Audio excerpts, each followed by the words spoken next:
Bonjour!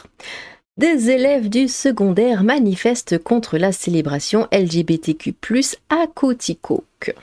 Oui, donc ça commence, hein, les LGBT commencent à descendre de leur piédestal petit à petit. J'étais aussi tombée sur ce, ce tweet d'une tristesse absolue. Zachary et William, couple d'activistes homo américains, ont été arrêtés et ont avoué au juge qu'ils violaient quotidiennement leurs deux fils adoptifs de 9 et 11 ans, en plus de les fournir à des cercles de nénophiles LGBT. Cette révolution arc-en-ciel va bien se passer, avec Love My Family. Bon, on le voyait pas comme ça à la base. Et là, donc j'avais dit, et là je pense immédiatement à ma vidéo dans laquelle je parlais de ce couple gay qui voulait absolument 2 garçons et qui ont porté plainte contre la mère porteuse, qui ont porté plainte quand, la mère porteuse a eu une fille. Oui, donc je vous mettrai le lien de la vidéo. Ils voulaient absolument, oui, 2 garçons. La mère porteuse a une fille, porte plainte, donc bon déjà... Ouais, là, j'ai peur pour l'avenir de l'enfant, avec leur mentalité, il y a tellement de scénarios.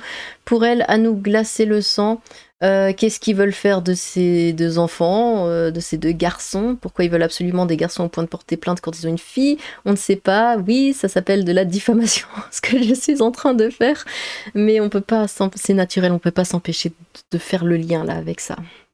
On peut pas s'empêcher. Mais bon, je diffame. Alors, je reviens là-dessus, donc des élèves du secondaire manifestent contre la célébration LGBTQ+, à Coaticook. Et ben ça, c'est normal, c'est ce qui devait arriver.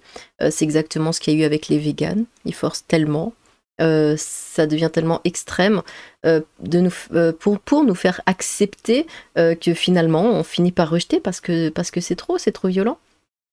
Même moi, je commence à en avoir marre. Vous savez...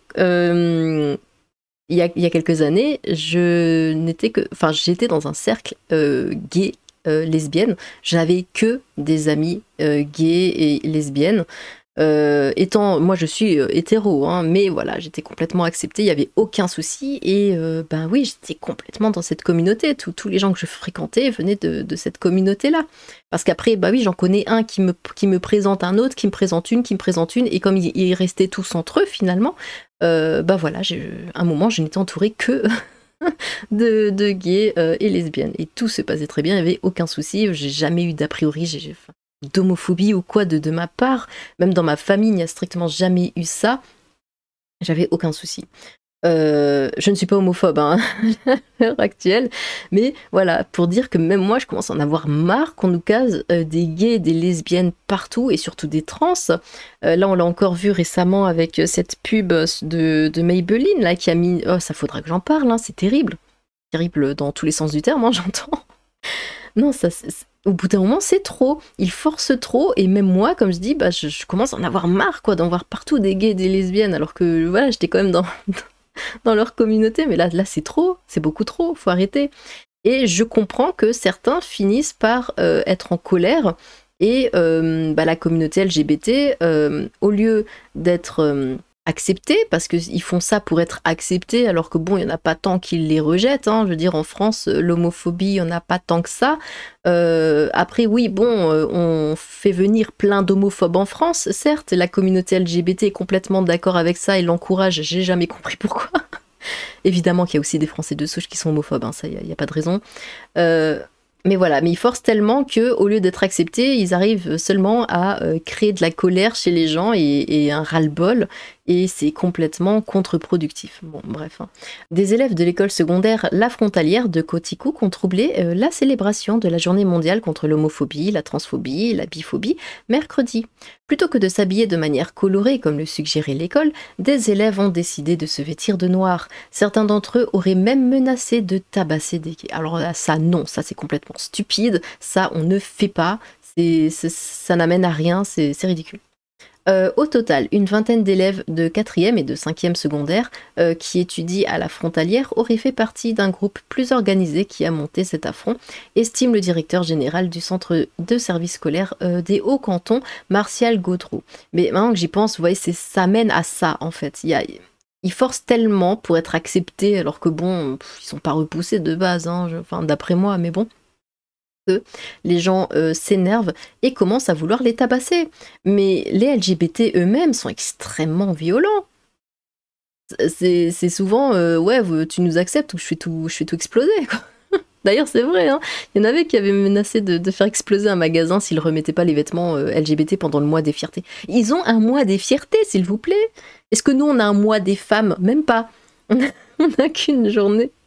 Et eux, ils ont tout un mois pour eux, s'il vous plaît. Et en plus, ils sont mis en avant toute l'année dans les pubs, dans les machins. Ils sont tout le temps mis en avant.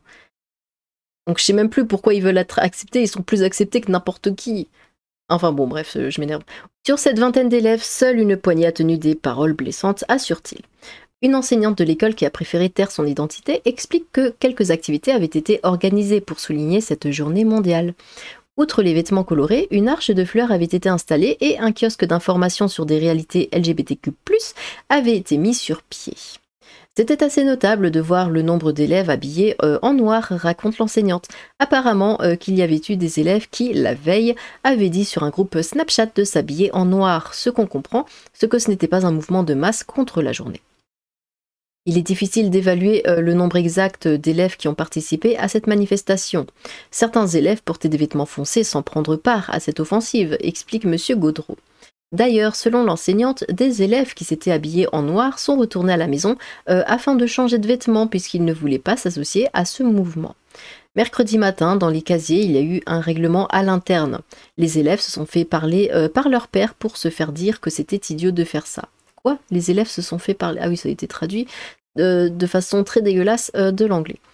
Des élèves ont menacé de tabasser des gays durant la journée. Bon, ça, je le répète, ça c'est complètement stupide.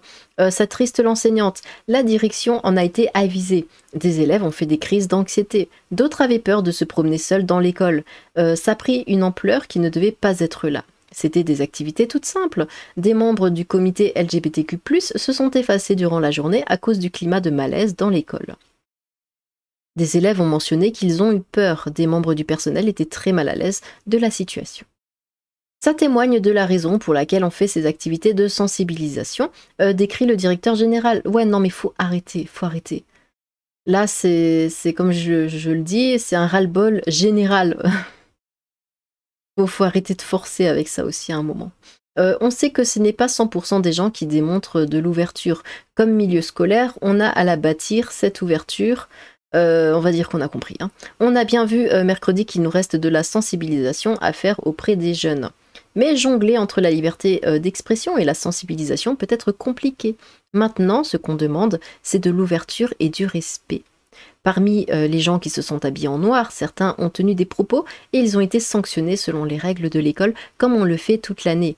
On peut émettre une opinion, mais on ne peut pas manquer de respect ou faire preuve d'intimidation. Ouais, hein, n'est-ce pas? Explique-t-il, ne précisant cependant pas la teneur des propos. Les élèves fautifs ont été envoyés dans un local de retrait où ils devaient effectuer une réflexion. Quoi? Des communications ont également été transmises aux parents. Les élèves et les parents seront également rencontrés. Quoi? Oui, bon, on a compris. Une lettre a également été envoyée à tous les parents de l'école. Dans cette communication signée par le directeur de l'école secondaire, Yannick Roberge, celui-ci mentionne que cette noirceur au cours d'une journée qui s'organisait dans la couleur et l'espoir nous amène assurément vers le constat que nous devons continuer de plus belle. Non, arrêtez, pitié, à véhiculer et à promouvoir chez les jeunes des valeurs de respect et de tolérance envers tous les humains. Non! Non, là, vous n'avez que le contraire de ce que vous voulez. Arrêtez avec ça. Je vous invite d'ailleurs à entamer une discussion avec votre enfant à ce sujet. Il écrit également que les vêtements colorés d'un bon nombre d'élèves de tous les niveaux et des membres du personnel ont tout de même démontré que nous souhaitons vivre dans une école inclusive. Le centre de services scolaires des Hauts-Cantons réfléchira également à sa célébration de la communauté LGBTQ+. Est-ce que c'était la meilleure façon? Est-ce que d'autres actions seront plus porteuses? Est-ce qu'on devra faire autrement et ajuster nos pratiques? Assurément, oui, arrêtez juste d'en parler. Le message général, c'est qu'on sait qu'il nous reste du travail. Ça nous prouve que toutes les organisations comme la fondation Jasmine Roy ont raison d'être encore en 2023, résume Martial Gaudreau. D'ailleurs, cette année, des gens de l'organisme Transestri se sont déplacés pour rencontrer les élèves du comité LGBTQ+. Or, l'enseignante avoue que ces initiatives ne s'étendent pas aux élèves qui ne participent pas à ce comité. Non, mais il faut arrêter d'essayer de nous bourrer le crâne.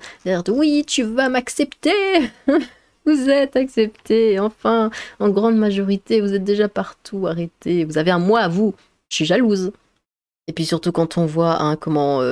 déjà pour les trans, les enfants trans, alors ça c'est une calamité, quand on voit que évidemment c'est les parents qui forcent, c'est les parents qui poussent pour que l'enfant soit trans, c'est terrible.